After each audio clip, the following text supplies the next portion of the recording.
Détendez-vous. Vous écoutez Radio Grand Lac. La 16/9e, l'actualité cinéma de Radio Grand Lac avec Kevin, Guillaume et Vincent. Et bonsoir à toutes et à tous et bienvenue dans la 16/9e, votre émission sur l'actualité cinématographique, toujours sur Radio Grand Lac, 92.fm, le DAB+, et radiograndlac.com.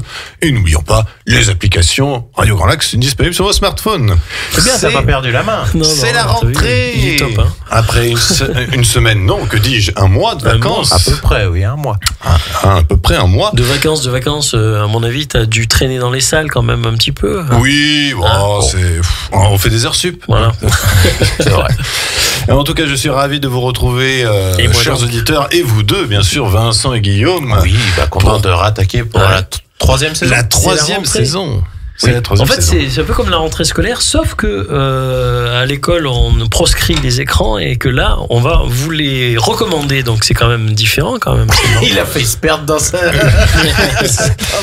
mais on va quand même vous donner. Pas du tout. On va quand même vous donner des devoirs parce que il y a des films à voir quand même qui sont encore disponibles dans nos salles. Il y a des nouvelles sorties à partir de demain. Ça fait pas rêver.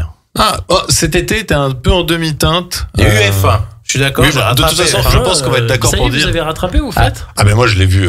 Mais je l'avais vu en avant-première déjà. Oui, mais avec comment on appelle ça Non, j'ai pas eu l'occasion. Non, mais je vais peut-être y aller cette semaine parce que c'est la semaine de la 4DX et du coup F1 ressort en 4DX à Chambéry. Donc, oui, moi j'ai eu le temps de rattraper F1 et c'était très bien. Voilà. Tu auras des effluves de champagne aussi. J'ai eu peur.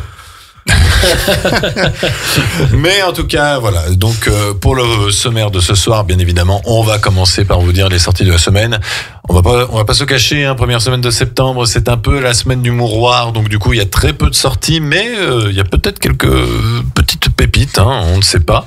Ensuite, on va parler de nos avis sur les films sortis la semaine dernière. 3 sorties que sont Prise au piège, donc le dernier film de Darren Aronofsky, le remake La guerre des roses avec Olivia Colman et Benedict Cumberbatch et le drame infirmier allemand en première ligne. Belle surprise. Et puis nous aurons donc un focus sur qu'est-ce qui va nous faire vibrer dans les prochaines semaines jusqu'à la fin de l'année 2025. Est-ce que 2025 s'est plié ou est-ce qu'on peut encore avoir quelques bonnes surprises? Écoutez, on va décrypter un petit peu tout ça tous ensemble et on va commencer sans plus attendre par les sorties de la semaine. Mon cher Guillaume, quelle est la première sortie? La première, c'est Fils 2 qui sera disponible aux Toiles du Lac et à l'Astrée de Carlos Abascal Perrault avec Jean Chevalier, François Cluzet et Karine Viard. Une semaine après la présidentielle, la France cherche toujours son Premier ministre. Nino, jeune attaché parlementaire ambitieux, est missionné pour convaincre son père, Lionel Perrin, d'accepter le poste. Mais cet éternel perdant a coupé les ponts avec la politique et son fils. Nino se retrouve embarqué dans une course effrénée où tous les coups sont permis. Il a 24 heures pour sauver sa carrière, son couple et, si possible, l'avenir de la France. Vaste programme, on écoute un extrait. Je suis avec mon père. Le problème, c'est qu'il ne veut parler qu'à toi. Tu m'as dit que c'était quand la dernière fois que t'as vu ton daron? Faut qu'on se parle, on a 3 quarts d'heure. Vous êtes 2? Parce qu'il faudrait remonter le piano. Je vais présenter la matinale. Il vaudrait mieux qu'on... que je demande une mutation pour pas court-circuiter ta carrière? Non. Attends, non. Enfin, oui. Nous sommes à la veille de l'investiture et nous ignorons petite comédie politique. Mais qu'est-ce que c'est? Qu'est-ce que c'est ce bordel? Ça j'ai l'impression, oui, quand même. Non, ça a l'air nul. Avec Françoise Cluzet. François Cluzet. C'est pas la même. Qu'est-ce que c'est? C'est quoi ce gouvernement? C'est quoi encore cette politique là? C'est des cons. Voilà, donc Fils 2 à découvrir en salle. Calmez-vous, ça va bien se passer. Prochaine sortie, Vincent. Adieu Jean Pat, sorties aux Toiles du Lac et au Pâté de Cécilia Rouault avec Hakim Gemili, Fanny Sidney et Constance Labbé. À 35 ans, Étienne n'a toujours pas pardonné à son copain Jean Pat qui lui a mené la vie dure pendant toute son enfance. Quand il apprend le décès de ce dernier, on ne peut pas dire qu'Étienne soit vraiment dévasté. Pourtant, il va se retrouver malgré lui à organiser l'enterrement de son pire ennemi. Une chose est sûre, Jean Pat n'a pas fini de lui pourrir la vie. On écoute un extrait. Beaucoup de souvenirs. Non. Alors, tête de cul. Tu seras là pour l'enterrement? Oui, c'est moi qui m'occupe de l'organisation pour la veillée funèbre. Pourquoi? Parce que j'ai eu le malheur de dire si je peux aider. T'es plutôt pain surprise ou buffet entier? C'est une veillée funèbre, c'est pas une soirée à thème. Je sais pas trop ce que c'est en fait une veillée funèbre. Ce que tu veux que je te dise, moi, c'est un pot de départ, voilà, mais définitif. Ça, c'est pas mal. Non, mais il y a des bonnes répliques, j'ai trouvé dans la bande-annonce et ça me donne envie, moi, de le voir. Ça m'a fait un peu délirer. Pourquoi pas? Ouais, moi, je pense que ça peut être drôle. Non. Le sujet est original pour le coup là. C'est rare de voir ce genre de sujet traité comme ça. Il y avait un film anglais qui s'appelait Joyeuse funérailles. Oui, voilà, je cherchais le titre. Voilà, oui. Et ça c'est hilarant. Je très recommande drôle. À chacun de voir ce film parce que exactement. Ouais. Ça c'est plaisant. Autre sortie, Exit 8, ça sortira au Toile du Lac et à l'Astrée. C'est alors l'adaptation, j'ai appris ça parce que je vous avoue que je ne connaissais pas, d'un jeu vidéo sur ordinateur. Donc c'est réalisé par Genki Kawamura avec Kazunari Ninomiya, Yamato Koshi et Naru Asanuma. L'histoire d'un homme piégé dans un couloir de métro qui cherche la sortie numéro 8. Pour la trouver, il faut traquer les anomalies. S'il en voit une, il fait demi-tour. S'il n'en voit aucune, il continue. S'il se trompe, il est renvoyé à son point de départ. Parviendra-t-il à sortir de ce couloir sans fin? Bon, ça a l'air assez expérimental, mais du coup, ça a l'air d'adapter vraiment le concept de base du jeu que je ne connaissais pas non plus. Ça te tente toujours pas Non, pas du tout. Il fait penser à Dominique Pinon dans Diva là. Il dit j'aime pas les voitures, j'aime pas ceci. Franchement, l'actualité, elle donne pas envie. Hein. Ah, peut-être le prochain film. La Voix du Serpent, donc disponible au Victoria à l'Astrée de Kiyoshi Kurosawa. Qu'est-ce qu'il fait avec un casting français? Et en tout cas, c'est son 3e film cette année quand même. D'accord, oui, c'est ce que je pensais. Avec Damien Bonnard, Mathieu Almaric et Ko Shibasaki. Donc Albert Bachetret est un père dévasté par la disparition inexplicable de sa fille de 8 ans. Alors que la police semble incapable de résoudre l'affaire, il décide de mener sa propre enquête et reçoit l'aide inattendue de Sayoko, une énigmatique psychiatre japonaise. Ensemble, ils kidnappent des responsables du Cercle, une société secrète. Mais chaque nouvel indice mène à un nouveau suspect qui présente toujours une version différente des faits. Obsédé par la vérité, Albert va devoir naviguer entre sa soif aveugle de vengeance et une infinie spirale de mensonges. Et on écoute un extrait. Marie Bachetret, retrouvée morte près des Tilleuls en forêt de Sénart. On a comptabilisé 16 coups de couteau sur l'ensemble du corps. C'est ma fille que vous avez tuée. Mais t'es bien sûr de toi? Je suis sûr de moi. Voilà, le nouveau film de Kiyoshi Kurosawa, pourquoi pas, avec un casting français. Il faut savoir que c'est pas son premier film avec un casting français. Il avait réalisé Le Secret de la Chambre Noire avec Olivier Gourmet. D'accord. Il y a peut-être déjà 10 ans, je crois. Oui. Et Tahar Rahim aussi. Il y a Tahar Rahim dedans. D'accord. Donc, bon, pourquoi pas. Moi, je vous avoue que c'est la sortie qui me tenterait peut-être le plus cette semaine. Mais il y a une autre sortie, Vincent. Chronique d'Haïfa, histoire palestinienne, qui sort seulement au Victoria. De Skandar Kopti avec Manar Shehab, Toufik Daniel et Wafa Aoun. Dans une famille palestinienne de Haïfa, Fifi, 25 ans, est hospitalisée après un accident de voiture qui risque de révéler son secret. Son frère Rami apprend que sa petite amie juive est enceinte. Leur mère Hanan tente de préserver les apparences tandis que le père affronte des difficultés financières. 4 voix, une maison entre conflits générationnels et tabous dans une société où tout peut basculer à tout moment. Pourquoi pas? Il n'y a pas d'extrait. Non, parce que il n'y a pas de version française. Mais voilà, donc les sorties de la semaine. Et du côté de nos deux amis Cinéphilex, je crois que c'est la 2e semaine où ce film est diffusé. C'est Miroir numéro 3, disponible au Victoria. C'est réalisé par Christian Petzold avec Paula Beer, que j'aimais bien, qui était une actrice qu'on avait retrouvée dans Le Chant du Loup, souvenez-vous. Ah oui. Barbara Auer et Matthias Brandt. Lors d'un week-end à la campagne, Laura, étudiante à Berlin, survit miraculeusement à un accident de voiture. Physiquement épargnée mais profondément secouée, elle est recueillie chez Betty, qui a été témoin de l'accident et s'occupe d'elle avec affection. Peu à peu, le mari et le fils de Betty surmontent leur réticence et une quiétude quasi familiale s'installe. Mais bientôt, ils ne peuvent plus ignorer leur passé et Laura doit affronter sa propre vie. Voilà. On dirait bizarrement le début de Misery, mais avec une famille. Un petit peu, ouais. Mais voilà. Ce sont les sorties de la semaine. Donc une semaine plutôt légère, sortie pour la rentrée. Voilà, la rentrée scolaire. On va faire une première pause musicale avant de donner nos avis sur les films sortis la semaine dernière. Et on va s'écouter, le tube du film de l'été, on va pas se mentir, F1. Et la chanson, c'est Lose My Mind de Don Toliver avec Doja Cat. Et la musique est signée Hans Zimmer. Écoutez, c'est du velours et on se retrouve tout de suite après. Entre lac et montagne, Radio Grand Lac, c'est votre radio.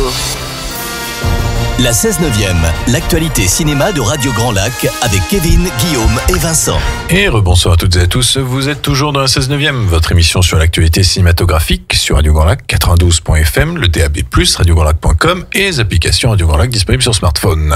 Je suis toujours en compagnie de Guillaume et Vincent. Oui, nous sommes toujours fidèles au poste pour la rentrée. Pour la rentrée, voilà. Je ramasserai vos copies à la fin de l'émission, messieurs. Déjà, oh là là, même pas le temps de respirer 2 minutes. Après avoir évoqué du coup les sorties de la semaine, il est temps de donner nos avis sur les films sortis la semaine dernière. Mais avant cela, quels sont les films qui sont encore disponibles aux salles et qu'on peut vous conseiller, qu'on n'a peut-être pas pu vous conseiller pendant le mois d'août, les films que nous sommes mitigés et les films que nous vous déconseillons, mon cher Guillaume. F1 qui fait encore de la résistance, je pensais qu'il allait... Quand je suis allé le voir, je pensais vraiment que c'était la dernière semaine parce qu'il était plus tous les soirs et tout ça, mais il est encore là. En France, il cartonne. Oui, en même temps, il est très bien. Les 4 Fantastiques, premier pas. Qui était un bon Marvel. C'est pas mal. Y a-t-il un flic pour sauver le monde? Qui était une bonne comédie, un bon... Alors, c'est pas un remake, finalement, c'est une suite. Aux 3 films Y a-t-il un flic, et Liam Neeson reprend bien le flambeau. Ça avait l'air c'est drôle, c'est très très drôle. Des bandes annonces. Le film Évanoui, qui est un peu le film d'horreur qui a fait sensation cet été, qui est pas mal. Moi, je lui reproche quand même un petit peu sa construction en chapitre, qui est un petit peu rébarbative. Il y a eu beaucoup de soupirs dans la salle, mais c'est un conte moderne qui fait bien son effet. Il y a 2-3 moments bien fichus. Ok. Pardon, le film d'animation Les Bad Guys 2. Ouais, qui est peut-être sans doute le meilleur film d'animation du moment et de l'été. Ouais, franchement, foncé. C'est sympa, d'après ce que c'est drôle, bien rythmé, il y a de l'action. Ça me donne envie d'aller le voir. Je vois que tu conseilles Alpha, mais je l'ai pas encore vu parce que de Julia Ducournau. Et oui, alors j'avais pas aimé Grave, j'avais pas aimé Titane. Moi j'ai bien aimé Grave, j'ai pas aimé Titane et je crois que ça m'a vacciné à vie pour cette réalisatrice. Et Titane, je l'avais vu à Cannes en plus, donc j'avais l'impression d'être un peu solo. Et là, Alpha, j'y allais un peu en mode... Non, attends, Titane, il s'était fait décrier. Oui, c'est vrai. Ouais, mais après, il avait gagné la Palme d'Or, donc... Oui, non mais... Donc, il y a eu un retour de veste quand même. Moi, non, j'ai pas du tout aimé. Mais même, j'ai même pas envie de voir son film là. Alpha, franchement, c'est une bonne surprise parce que moi, j'y allais vraiment. Il y avait une émission sur internet, elle disait le twist limite. Oui, alors par contre, oui, c'est un peu dommage parce que je suis content de ne pas avoir vu cette émission avant de voir le film. Finalement, quand tu sais ce qu'elle dit, le visionnage doit pas être le même, quoi. Voilà. Alors après, le film est quand même très très beau. Golshifteh Farahani et Tahar Rahim délivrent des prestations qui sont... Alors là, c'est clair et net, c'est nomination César. Ils sont absolument dingues. La réal est très très bonne, que ce soit pour... nous faire ressentir parfois les effets de drogue ou même de sevrage. Et puis il y a une histoire qui tient plutôt debout. Alors au début on se dit c'est qu'une simple métaphore pas très subtile sur le sida, mais au final le film va plus loin que ça et du coup propose un autre angle d'attaque qui est vraiment assez prenant, quoi. J'ai vraiment l'impression que c'est le retour un peu, c'est la bobo qui essaie de faire un truc un peu, mais je fais un peu des choses subversives. Non, franchement, je t'avoue. Et en plus, j'ai trouvé que son vidéoclub, elle parlait très très bien. Et justement, moi j'ai eu l'impression de voir une bobo qui se dit, je fais du cinéma un peu populaire. On avait les mêmes goûts. Elle a parlé de Moi, Christian F., 13 ans drogué et prostituée, qui est un film très choc, très impressionnant sur la drogue. En fait, au niveau du caractère, vous vous entendriez très bien. Merci. Non, mais je pense absolument que ça peine. Mais en tout cas, Alpha, je le conseille. Il y a Emma Mackey aussi dedans comment il s'appelle, Finnegan Oldfield, qui est cet acteur français d'origine anglaise. Ouais. Franchement, bon film, très bon film sur le deuil et la maladie. Vraiment, je l'aurais rattrapé, mais franchement, je te le conseille. Je pense que tu peux aimer. sincèrement. Il dit pas, je pense que tu vas aimer, je pense que tu peux aimer. Ça change. Parce que je te connais. Et les avis réservés. Les avis réservés. Donc il y a toujours Dragon, qui fait de la résistance. Oui. Jurassic World Renaissance. Voilà. Le film Les Orphelins, je ne sais plus ce que c'est. Qui est un film d'action français avec Alban Lenoir et Dali Ben Salah, réalisé par Olivier Schneider, qui était le directeur cascade des derniers James Bond. C'est ça, oui. Wow. Et le film commence très très fort avec un générique inspiration amicalement vôtre, dont je vous passerai tout à l'heure la chanson du générique. Et on s'ennuie un petit peu pendant une bonne heure. Et par contre, la dernière demi-heure est vraiment folle, avec beaucoup de courses-poursuites, de séquences d'action. Donc voilà, c'est un bon petit film d'action français. Inégal, leur construction narrative, je trouve, dans beaucoup de films. Oui. J'ai l'impression qu'il y a beaucoup de scénaristes là qui confondent dénouement et dénuement. En fait, là, on sent que c'est un film de cascadeur qui savait pas trop quoi raconter, mais par contre, il avait envie de faire des scènes d'action et quand il en fait, ça marche bien, quoi. Et alors, notre cher Kevin est mitigé concernant valeur sentimentale que, excusez-moi, mesdames et messieurs, on annonce comme le film de l'année. Oui, alors ah bon? Ah bah ça peut. Oui, écoute, monsieur, pas c'est le Grand Prix. Monsieur, et là. Oui, alors c'est le Grand Prix du Festival de Cannes. C'est le nouveau film de Joachim Trier que j'avais adoré dans son dernier film, qui était Julien 12 chapitres, que j'avais découvert à Cannes le même jour que Titane. Et il retrouve son actrice de cette époque, c'était Renate Reinsve, que vous avez aussi pu voir dans la série Apple Désigné coupable. Présumé coupable plutôt. Oui. Et vous avez aussi Stellan Skarsgård, grand acteur, Elle Fanning. Tout à fait. Et en fait, on venait devant un film dramatique où j'ai rien ressenti. J'ai trouvé ça d'un creux. En fait, c'est l'histoire donc du coup de Stellan Skarsgård, qui est un réalisateur et qui en fait a quitté sa famille, on va dire quand ses enfants avaient 12-13 ans. Et du coup, donc c'est Renate Reinsve et sa sœur. Et en fait, du coup, maintenant que son ex-femme est décédée, il revient en Norvège, il veut tourner un nouveau film et il propose. Voilà, mais il propose à sa fille aînée, donc Renate Reinsve, de jouer le rôle parce qu'elle est actrice. Elle refuse. Et du coup, en fait, c'est un peu, en fait, papa, il était un peu absent, machin, tout ça. Ça a des critiques dithyrambiques. Ouais, mais je trouve qu'il y a aucune émotion. C'est bien joué, mais je pense que c'est peut-être je ne sais pas, ça doit être peut-être le scénario qui manque franchement de mettre un peu les potards. On a un peu l'impression de voir des bobos, des petits mouchoirs, quoi. Tu vois, j'aurais parié pourtant que ça c'était ta cam. Mais j'ai adoré le précédent film du réalisateur, mais là je trouve qu'il manque le coche. Et le film divise. Comme Alpha, finalement, le film divise. Voilà, faut pas se fier. La critique est plutôt du côté de celui-ci. De celui-ci, mais le public aurait tendance à dire qu'Alpha est finalement plus intéressant que ça, alors qu'Alpha s'était fait pourrir à Cannes. Alors Alpha aussi, il a l'effet film post-Palme d'Or. Post-Palme d'Or, tout à fait. Alors que nous ne sommes pas du style à la 16/9 de chanter avec les sirènes ou de hurler avec les loups, donc nous avons nos avis. Voilà, mais avis réservé parce que ça reste quand même un film qui est très bien filmé et très bien interprété. C'est juste que je trouve que on passe pas à la caisse niveau émotion, quoi. C'est un peu ce que je te disais par rapport au film de Stand By Me. Ah oui, c'est un peu ça. On reparlera un peu plus tard. C'est un peu pareil. Et on déconseille par contre. Tu as dit Karate Kid Legends, parce que tu es le seul à avoir vu. Ah oui, que je comprends pas comment on a pu rater ce film. C'était le moment de faire la rencontre entre Ralph Macchio et Jackie Chan, et ils en font rien. Voilà. C'est très le Jackie Chan de la version. Ah oui, exactement. C'est le même. Exactement. Et il n'y est pas par contre, Jaden Smith. Non, pas du tout. On n'en parle même pas. D'accord, ok. Voilà. C'est formidable. Et c'est son neveu qui du coup, le personnage principal, Jackie Chan. Ah, d'accord. Voilà. Ah, c'est pas Ralph Macchio ? Non. Ah non, Ralph Macchio, en fait, c'est parce que je pensais que c'était la suite de c'est le neveu de Jackie Chan part de Chine pour vivre aux États-Unis. Oui.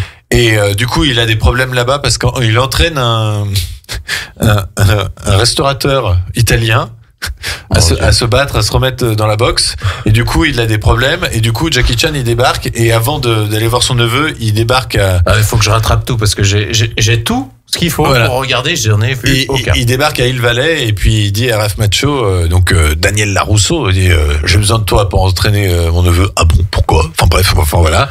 Et du coup, ils vont lui entraîner... Mais il se bat au moins, Jackie Chan ? Ouais, vite fait. Ah bah quand même. Et ils vont lui apprendre deux versions du karaté, puisque un seul arbre, deux branches. Voilà, c'est la phrase qui vous répète je sais pas combien de fois. Alors, au moins, les séquences de karaté C'est un peu mince. les séquences de karaté sont cool. Mais alors, le scénar est tellement...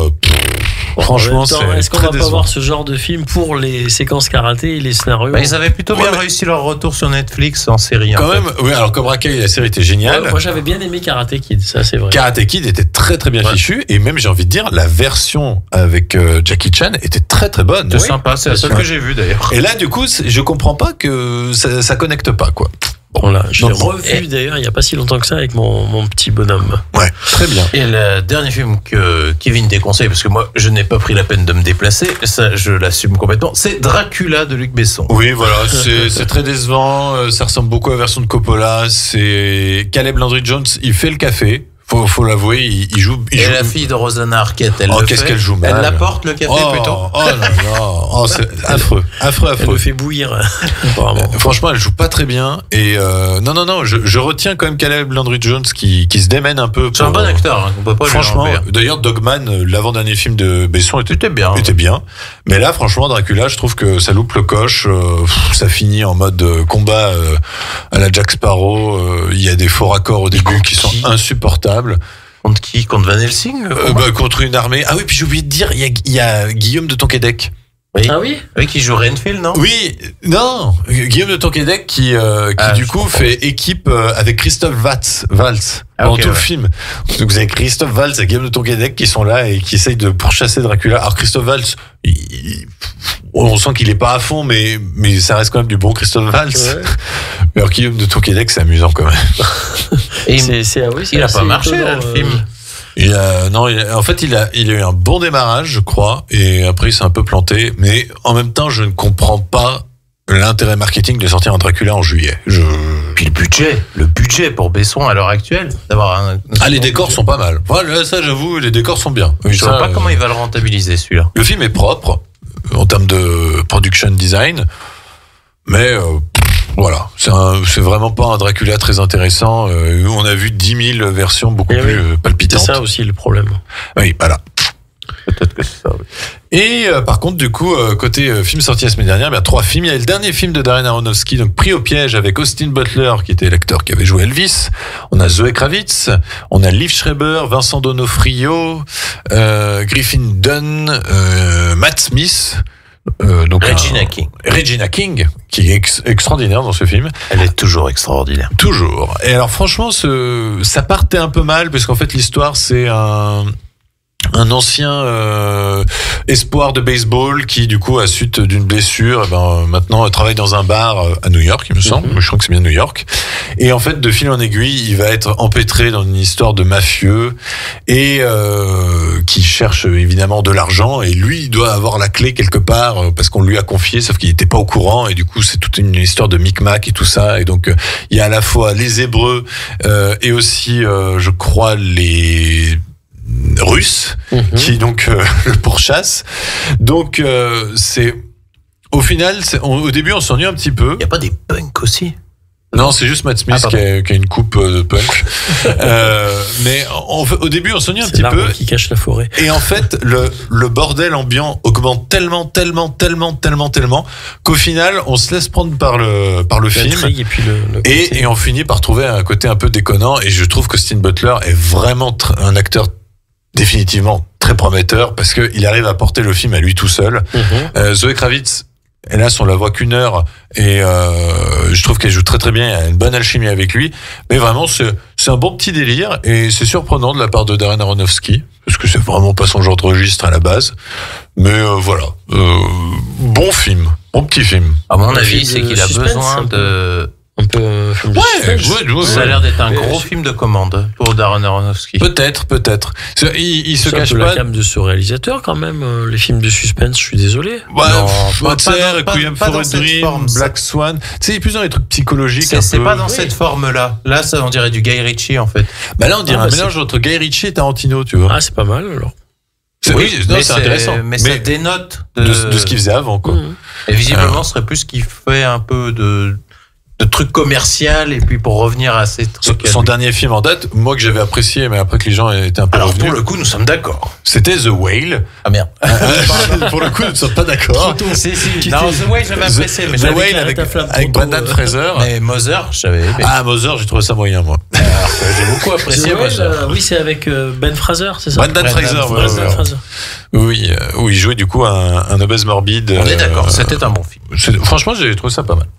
Autre sortie, donc c'était La Guerre des Roses, le remake avec Olivia Colman et Benedict Cumberbatch. Je vois pas comment t'as pu aller voir ça. J'avais pas envie d'aller le voir parce que l'original est extraordinaire avec Michael Douglas et Kathleen Turner. Ouais. Alors, comment est-ce qu'on peut refaire ça? Le film n'est pas en réadaptant. Le film n'est pas inintéressant, mais parce qu'en fait, alors par contre, le problème c'est qu'il oublie un peu le côté fable. Conte, qui a un petit peu, je trouve, la guerre des roses, pour apporter vraiment finalement une discussion sur le divorce, mais plus réaliste. C'est-à-dire que la guerre des roses arrive un peu tardivement dans le film, mais par contre, on voit vraiment bien le couple se déliter de plus en plus au point d'arriver à un point de non-retour. La fin est différente. Je ne dirai rien de plus. La fin est différente du film original. Enfin, disons que la finalité est la même, mais ils ne sont pas au même stade. Ah ouais, la finalité est la même. La finalité est la même, mais disons que c'est pas amené de la même manière. Le film vaut surtout parce que, mais ça on le savait déjà, Olivia Colman et Benedict Cumberbatch sont deux très très bons acteurs, et le duo fonctionne très bien. Et aussi, ce que je trouve qui est assez réussi, c'est que à la fois on arrive à reprocher des choses à Benedict Cumberbatch et à la fois on arrive à reprocher des choses à Olivia Colman. C'est pas le genre de film de divorce comme on avait pu voir dans Marriage Story, où on est généralement plus du côté de l'un que de l'autre. Là, en fait, on se dit, mais les deux ont raison et les deux ont tort. Dans le premier, il y a un côté louf. Enfin, dans l'original. Ah, mais il y a un gros côté conte, hein, et tout. Ça commence une nuit d'hôtel, une nuit de Noël. En fait, ça commence comme une comédie, puis ça finit vraiment en gros drame, quoi. Ah, mais c'est. Il y a un côté très comique dedans. Très, très, très comique. Là aussi, il y a 2-3 saillies. N'amenez pas vos enfants. Il est peut-être un peu moins exubérant que. Il est un peu plus gentil, moins violent, il va moins loin.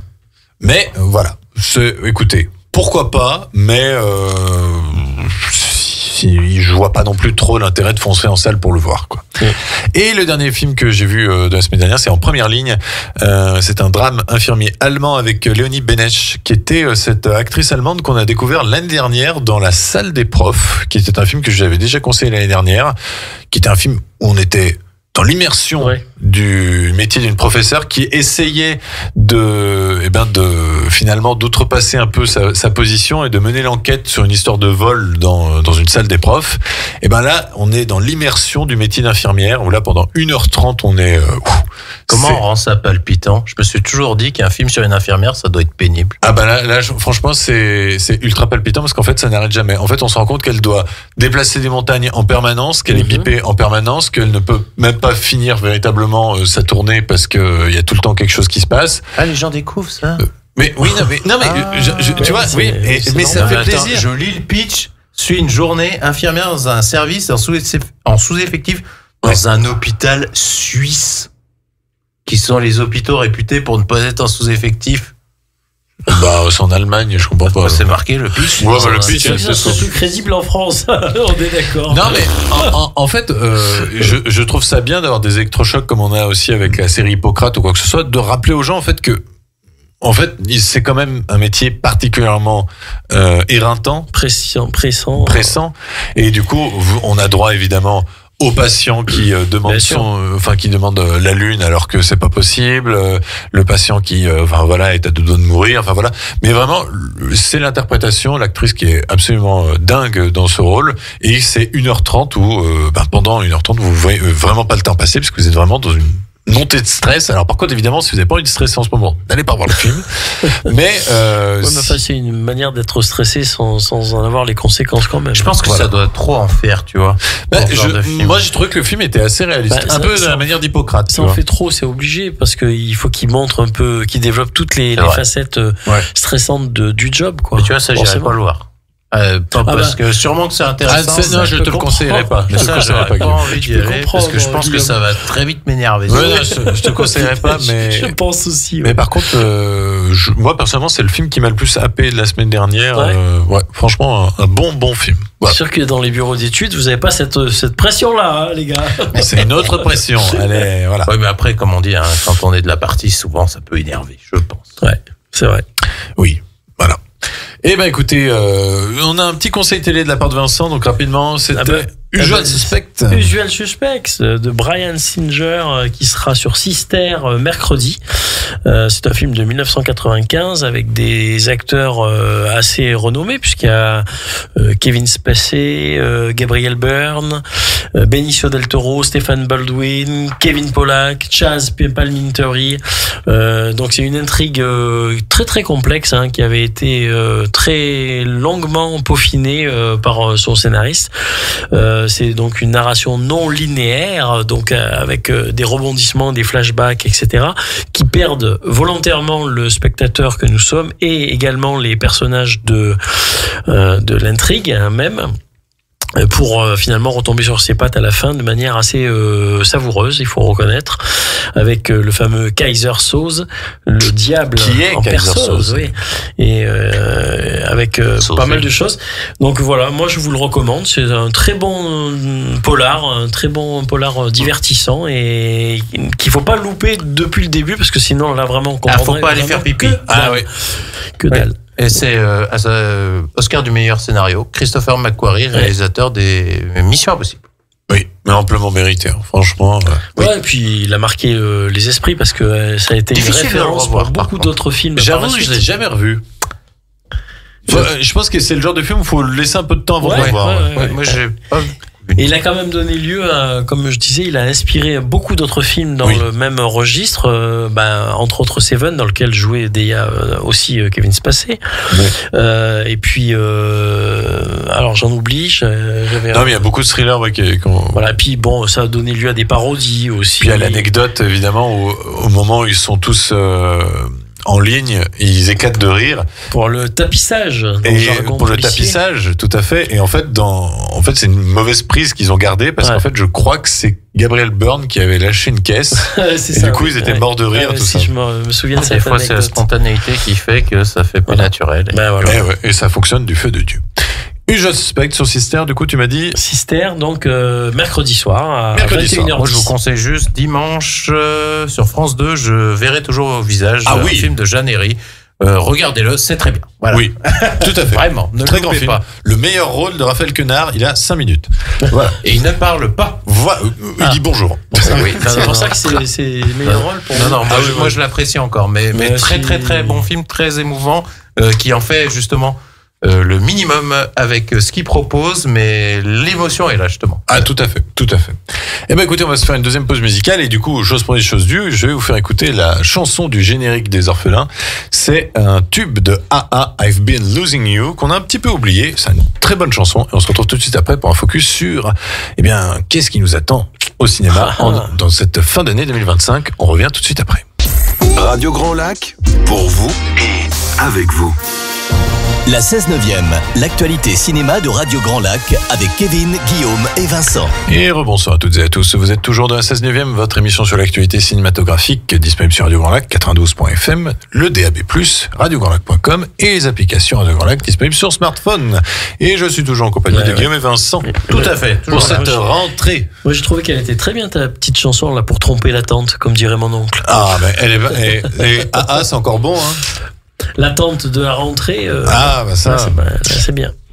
Et puis du coup, nous, on va terminer cette émission de rentrée avec un focus sur qu'est-ce que 2025 nous réserve encore en termes de films. Alors, je vous ai préparé plusieurs, on va dire, catégories que sont horreur ou thriller, drame, Cannes. Parce qu'il y a beaucoup de films de Cannes, les suites. Tu veux dire des canards et les retours de réalisateurs. Voilà. Bien. Donc, on va commencer par horreur ou thriller. Il y a 5 gros films qui s'annoncent dans les prochaines semaines. On commence par une sortie qui sortira dès la semaine prochaine. Novembre ? Non.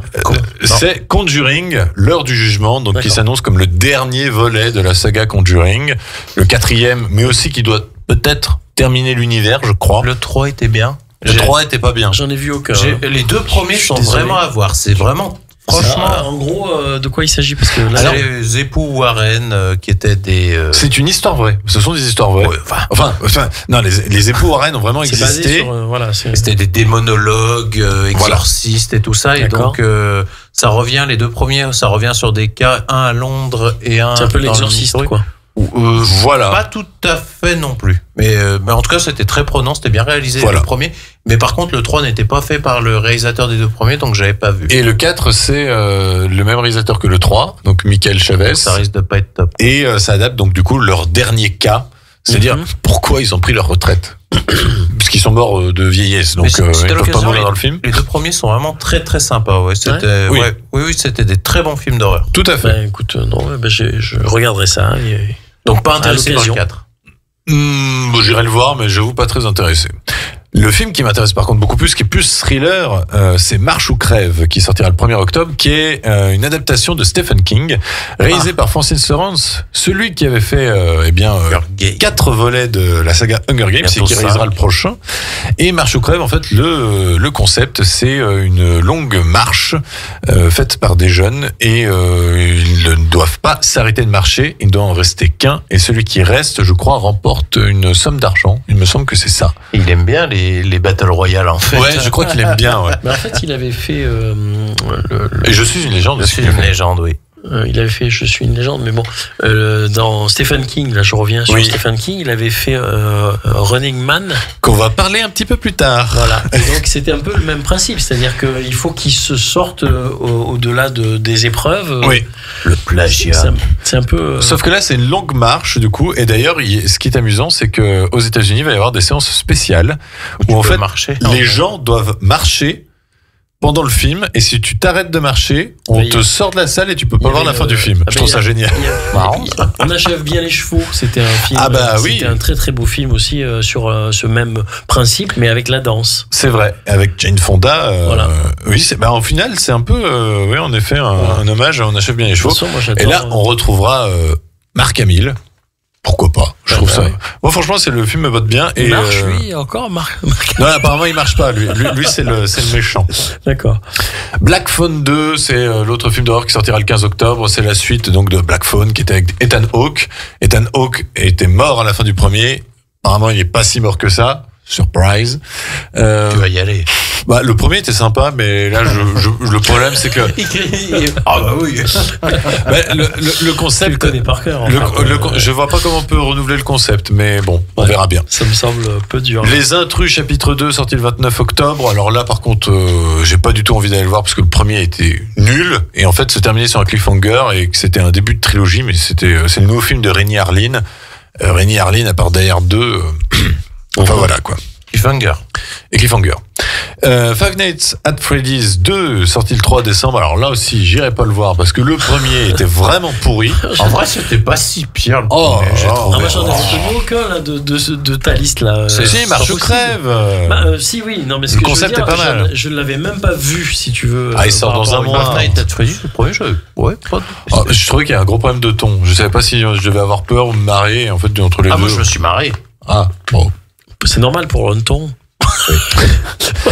Côté drame, par contre, on va avoir A Big Bold Beautiful Journey, sorti le 1er octobre, qui est une sorte de bluette entre Colin Farrell et Margot Robbie. C'est Léo dehors le vent, là? Non, pas du tout. En fait, Colin Farrell et Margot Robbie tombent amoureux et en fait, ils tombent nez à nez avec une porte. Et en fait, elle donne accès à un de leurs souvenirs. Du coup, les deux replongent dans les souvenirs de l'un ou l'autre. Et en fait, ils vont ouvrir des portes. Original. Est-ce que c'est pas une manière de mettre en image, finalement, la rencontre amoureuse? Et finalement, quand on raconte des histoires et tout ça, on se raconte des souvenirs, je sais pas. Pourquoi pas? Ça a l'air d'être assez joli. J'ai vu la bande-annonce, ça a l'air sympa. Et puis Colin Farrell et Margot Robbie, on a vu pire en termes de duo. Smashing Machine de Benny Safdie, sorti le 29 octobre, qui vient d'être présenté à Venise aujourd'hui. C'est le drame avec Dwayne The Rock Johnson et Emily Blunt. Et apparemment, The Rock a peut-être signé le rôle de sa carrière. Peut-être nomination aux Oscars, peut-être. Enfin voilà, apparemment, c'est un film poignant qui a fait beaucoup pleurer à Venise. Donc bon, pourquoi pas.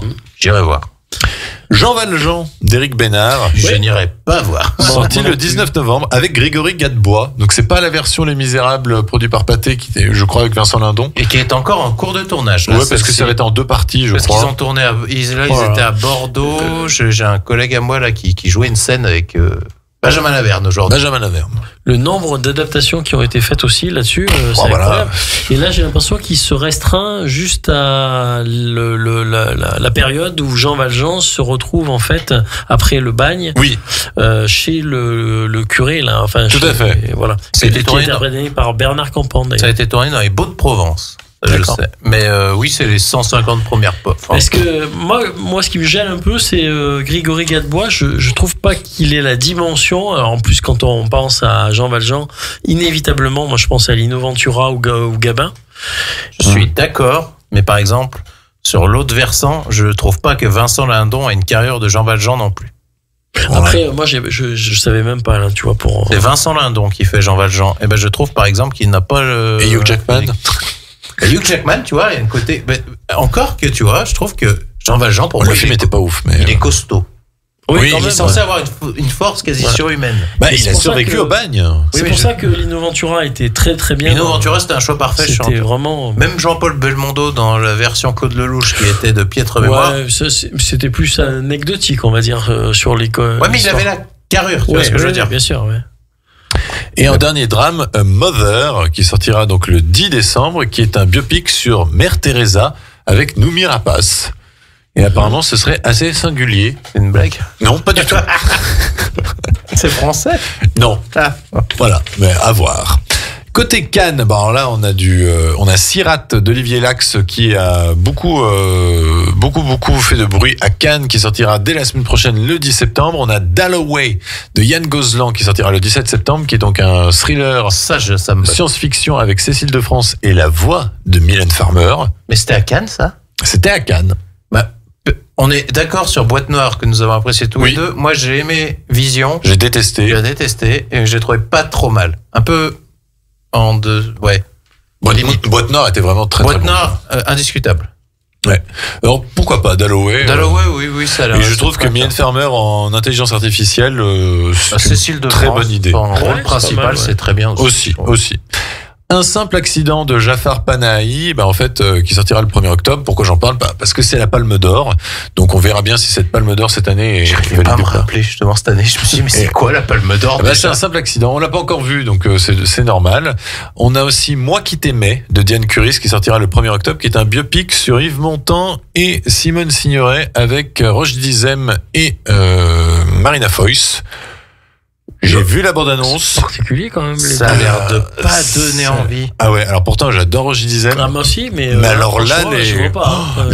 les deux, j'ai l'impression que c'est. Et puis pour raconter quoi? En plus, c'est limite parce qu'il y a plein d'histoires.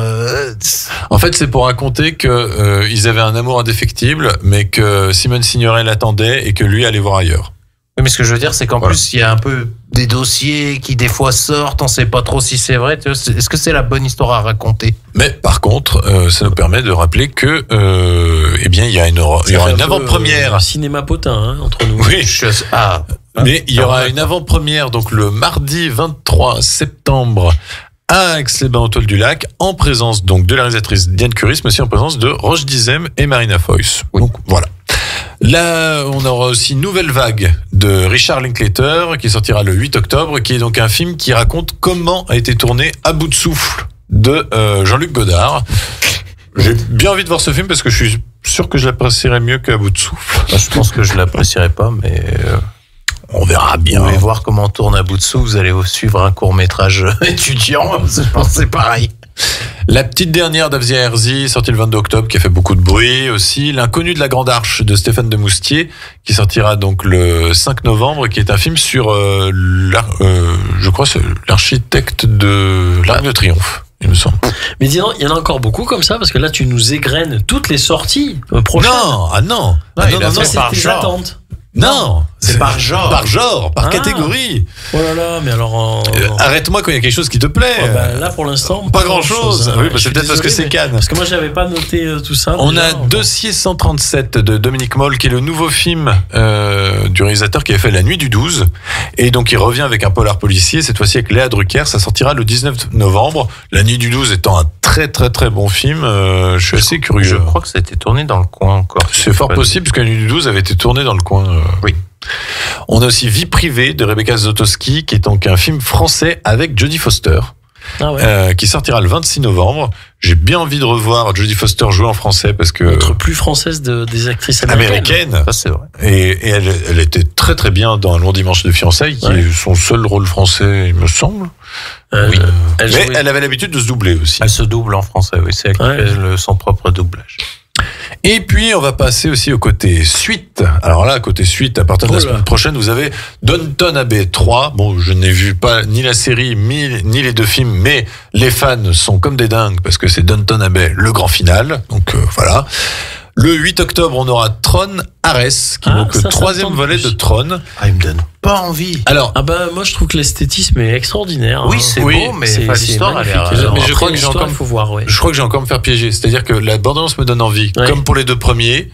Et je n'ai pas aimé les deux premiers, j'ai peur de ne pas aimer aussi ce troisième film. Le premier, c'était un peu, pour moi, un peu expérimental. Et puis, c'était tellement nouveau, quelque part, qu'on accordait du crédit malgré le fait que l'histoire était moyennement réussie, peut-être, je sais pas. C'était un peu longuet. Hein. Je m'en rappelle plus très bien, à vrai dire. Il faudrait que je le revoie, d'ailleurs. On aura Kaamelott, deuxième volet, partie 1. Ça a l'air d'être... Pas vu. Qui sortira le 22 octobre. Ça a l'air d'être raté. Hein. Déjà, moi, j'ai pas aimé le premier film, donc. Moi, je suis pas un fan de la série. Je regarde de temps en temps. Ça m'est arrivé. J'aime bien la série. J'ai moyennement apprécié le premier film, mais le deuxième, ça a l'air un peu moins compliqué. Ouais, compliqué. Predator Badlands, qui sortira le 5 novembre, donc qui est le nouveau film Predator réalisé par Dan Trachtenberg. Avec un point de vue assez étonnant, d'après ce que j'ai pu comprendre. Oui, puisque le Predator est le personnage principal. Et c'est lui le bon, finalement, c'est le gentil de l'histoire, parce que... Ouais, mais c'est intéressant parce que du coup, il est avec une androïde. Ça sort au cinéma. Franchement, ça me donne envie. J'irai pas, je pense. J'aime bien Predator. Les amateurs du genre, à mon avis, pourront apprécier. Voilà, comme moi. Mais je pense que les autres, on va les laisser sur le bord de la route. Ouais, parce que toujours la même histoire, même moi qui apprécie Predator. Mais c'est réalisateur de près. Donc, qu'est-ce que tu veux que ça me fasse, il y en a trop. Moi, c'est toujours la même histoire. J'ai une confiance aveugle. C'est indigeste au bout. Il vient pour se mettre sur la tronche quelque part. Ouais, non, mais sauf que là, c'est différent parce que c'est un Predator contre les autres Predators. Waouh! Eh ouais! Allez! Waouh! Je te paierai la bouffer et puis tu viendras avec moi. Sur celui-là, on peut peut-être négocier. Je suis d'accord. Par contre, moi, merde, alors, vous me laissez sur le bord de la route. Si tu veux. C'est pas gentil. Mais ça va me coûter cher, par contre. Ça va me coûter cher, par contre, en bouffe. Bon, par contre, là, le prochain Insaisissable 3, sorti le 11 novembre. Ah non. Alors, pourquoi ils font des suites comme ça? C'était déjà pas, le 1 était déjà pas bien. Le 2 était nul. Insaisissable, c'était le truc des magiciens, là. Ah c'était nul. Oh, le 1 était à la rigueur. Passable. Mais alors, le 2. En fait, je comprends pas le principe. J'ai jamais compris le principe de ce film. On te fait de la magie, mais les mecs sont des vrais magiciens parce qu'il n'y a pas de truc. Oui, il y avait une histoire qui a vraiment de la magie à un moment. Mais oui, en fait, du coup, en fait, ce serait des magiciens où tu aurais un truc où tu vois, tu comprendrais comment ils feraient. Ce serait génial. Mais non, pas dévoiler les trucs, les magiciens. Mais non, mais c'est que des effets spéciaux. les mecs. Bien sûr. C'est pour ça que ça. Oui, je suis assez d'accord avec vous. Je trouve pas. Que je les avais achetés en Blu-ray. Oh, quelle horreur. Ah oui. Oui, quelle horreur. Il faut les revendre. Le 19 novembre, par contre, on a Wicked Partie 2 que j'attends bien parce que Wicked a été une belle surprise l'année dernière et donc j'ai hâte de voir donc la deuxième partie de cette histoire. Pas vu et pas envie non plus. C'était une belle comédie musicale. Le 26 novembre, la suite d'un des meilleurs Disney récents, c'est-à-dire Zootopie 2.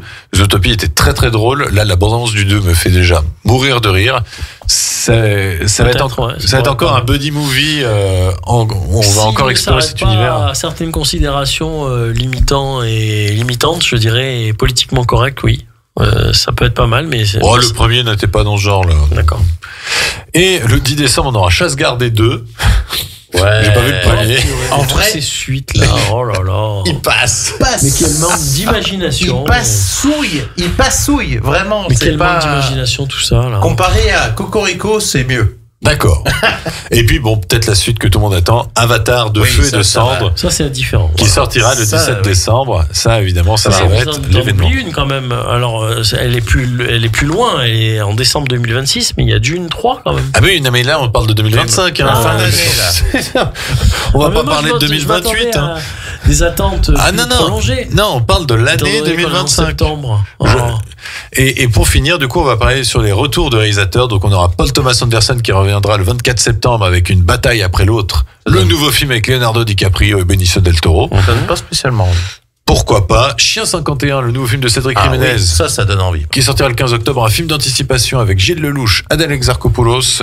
Pourquoi pas? Et le 15 octobre, on aura aussi le retour d'Arnaud Desplechin dans Deux pianos, un film avec François Civil, Nadia Tereskevich et Guillaume Arnoldi. Voilà, si tout va bien. Notre comparse.